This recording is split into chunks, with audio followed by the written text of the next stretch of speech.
best practice number 4, posting assignments online via Canvas. Today we're going to look at some best practices, some different example assignments, and tips to help them work well for your students and families. Posting assignments online allows students and families to know what work needs to be completed. It also provides the opportunity for students to submit work virtually and get feedback even if they are out for a long period of time, which is happening more often due to COVID. There are many different submission types in Canvas. First one that we're going to talk about is external tools such as Google Assignment and other outside tools like Newsela and some textbook resources that can be turned in with ease using external tools. There's also on-paper assignments. And instructors can use these submissions if students are doing the assignment on paper, and Canvas will create a column in the gradebook to indicate that.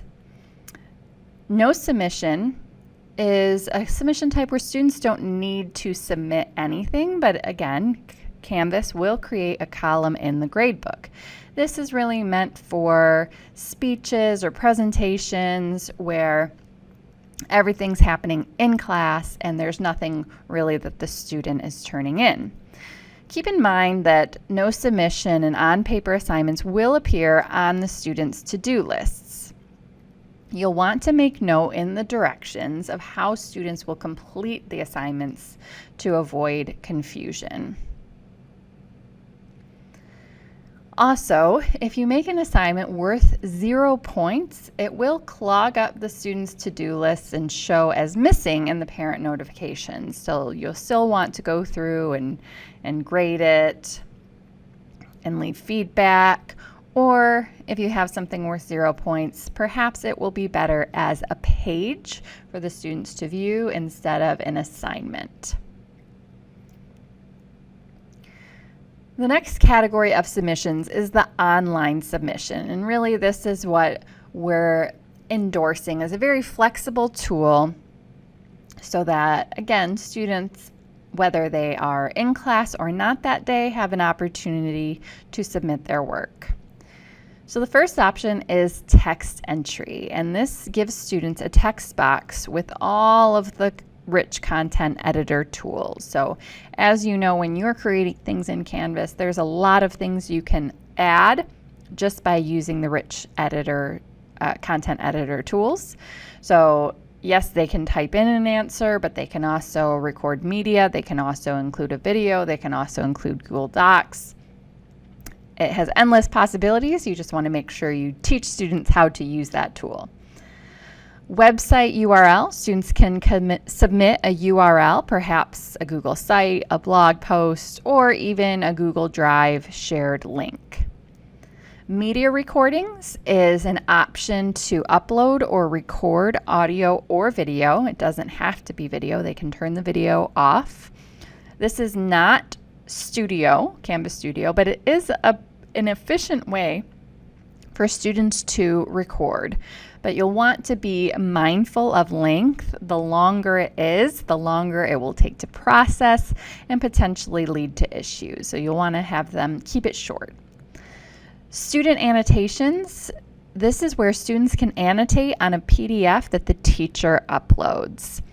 We would recommend that you also allow file upload just in case students do need to download that PDF and work with the PDF in a program such as Google Read and Write, OrbitNote, so that they can have some of the accessibility tools that they need. And just keeping in mind that the PDF annotation might not work on perhaps an iPad, so giving that file upload option as well will help everybody to submit it successfully. And finally, file uploads is also very flexible. This includes webcam capture, file upload, Google Drive access, and Studio access. So let's take a look at this text entry tool. And note that even though we're saying text entry, you're rarely limited to just text responses when you're in Canvas. So on the student side, if in this case I gave them 3 different options for their online submission type, and they can choose the one that's going to work best for them. So if I'm a student and I chose the text entry, I have a text box to type some answers, but I could also upload an image of some notes. I could record some audio using the media record button, or I could even access Studio here. And once I submitted something or added something to this rich content editor, I would have the option to submit the assignment. With the media recording option, like I said, students will have the option to record or upload. Then the camera will pop up and they can select their microphone, and they can select if they want the webcam to be on. If they don't, they can select no video. And then they'll click start recording. They'll record their audio in this case, and then they'll pause it, and it'll give them the option to preview it, and they can either start over or save the media to the assignment. And then this upload file option, like I said, is quite flexible as well. Here's the little panda taking a picture. That's the indication where they can take a picture of handwritten notes or assignments. They can access their Google Drive and submit a Google Doc or other Google tool. Or they could record a video here in Studio. Here's the student annotation tool, where there's a PDF that the teacher has uploaded, and they can use text or drawing tools or commenting tools to complete it and submit the assignment. Notice as well in Canvas, if you give them multiple attempts, they'll be able to see that this is attempt 2. They'll be able to see any feedback right here on the actual assignment, and they can click cancel attempt 2 if they have more attempts, so that they can try again and submit again. Notice they still do have this download option even with the student annotation tool, so if they want to open it and use it in another PDF editing program that they prefer, they can do that. Examples. So here's some example of more early elementary reading. Perhaps you have, this is a Symbaloo. The teacher has a collection of readings, and they tell the student to choose one book to read and record yourself reading. Notice this is submitting a media recording. This read to self can be really used across grade levels, but it asks what is the book that you're reading, what's the author's name and title, and is it tricky, easy, and ask them some comprehension questions. And they can either submit a text box or a media recording. They have the option. You can also use Canvas for a bell ringer or exit ticket. So in this case, it was used as a bell ringer, describing the qualities you believe a good leader possesses, submitting a text entry.